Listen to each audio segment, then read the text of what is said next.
All right, so our battery died. Let's pick it up with describing how you understand the audience of worship. Oh yeah. There's a common tension again. Is it for believers? Is it for unbelievers? Oh yeah. Do we ignore the unbelievers and just talk to the believers? Yeah. Okay. I mean, I think in the Psalms, ultimately God's the audience, but there's a lot of songs that are exhorting other believers. Mm-hmm. So I think we need to be open to both of those things going on at the same time. And then the expectation I have is always that there's unbelievers there, both unbelievers who know they're unbelievers, and certainly in my context where everybody at Belmont is churched, a lot of unbelievers that think they're believers.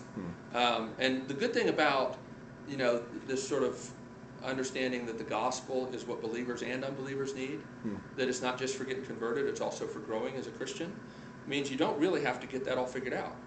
Displaying Christ is what everybody needs. And I often think in terms of, I want to model what the normal Christian life feels like by the songs we sing, and by the worship experience, corporate worship.